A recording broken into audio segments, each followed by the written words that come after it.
बर' हारियाव जोबोद खम समनि गेजेरावनो मोनसे अलखद खैदां खैफोद फैनो थांगासिनो दङ। दिनै नोंथांमोना नुदों जानांगौ आसामनि सीएम डक्टर हेमन्त बिश्व शर्मा बिथाङा ससियेल मिडियायावहाय होनगारबाय आसामाव रायजो जानाय गासै मोनद' जातिफोरनो एसटि होनायाव जेबो अबजेक्सन गैया, माने बादा गैया। जायखौ हाग्रामा महिलारी बिथांनि दैदेननाय बिपिएफ राजखान्थि दला थांनाय इलेक्शननि इस्ताहारावहाय बिटिसिआव रायजो जानाय जायफोर जातिफ्रानोखि एसटि डिमान्ड खालामदों बिथांमोनखौ बिपिएफ दलनिफ्राय एसटि मोननायाव जेबो बादा गैया, माने जेबो अबजेक्सन गैया होननानै जि खोथा होदोंमोन, दिनै बेखौनो दिनै मामाया आसामाव थाखानाय ट्राइबेल हारिफोरखौ जेबो खति खालामालासैनो मोनद' जातिफोरनो एसटि होनांगौ होननानै जि बुंगारबाय। बेयो जोंनि बर' हारिनि थाखाय जोबोद गिलु बालु मोनसे खैदां माने खैफोद गोनां राव, जायखौ बिपिएफ दला पलिटिकेल बेनिफिट्सनि थाखाय बर' हारिखौ अलखदाव खोख्लैनो थांगासिनो दङ।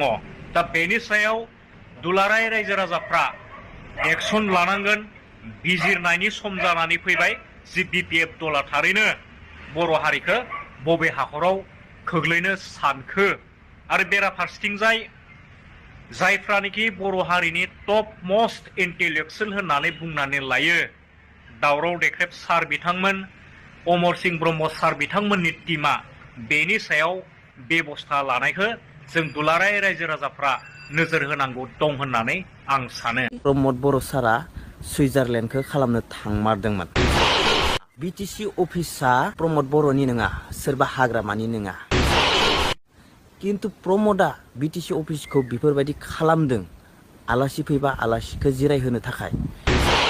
प्रमद बर' सारखौ ओरैबायदि मुं सुदों, 5 स्टार हटेल बायदि लाक्जारि हटेल बायदि बानायनानै लादों। Yes damn it. नोंथांमोननि बुंनाया आं गेजेर गेजेर बुंबाय थायो, बिपिएफनि जिथु बुंनायफोरा इउपिपिएलनि मोजांनि थाखायसो जायो। दिनै बेखौ आं प्रमान होनो थांगासिनो रायजोफोर।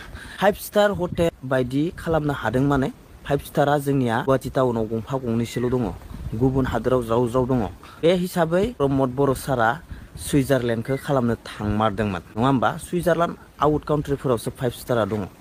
दा मेन बाथ्राया जाहैबाय मा, बिटिसि अफिसा प्रमद बर'नि नङा, सोरबा हाग्रामानि नङा। किन्तु प्रमदा बिटिसि अफिसखौ बेफोरबायदि खालामदों आलासि फैबा आलासिखौ जिरायहोनो थाखाय। प्रमदाथ' गावनि थाखाय बानायना लायाखैना, खारन बेनि पार्सनेल प्रपार्टि नङा बेयो जि खालामदों बिटिसिनि खालामदों।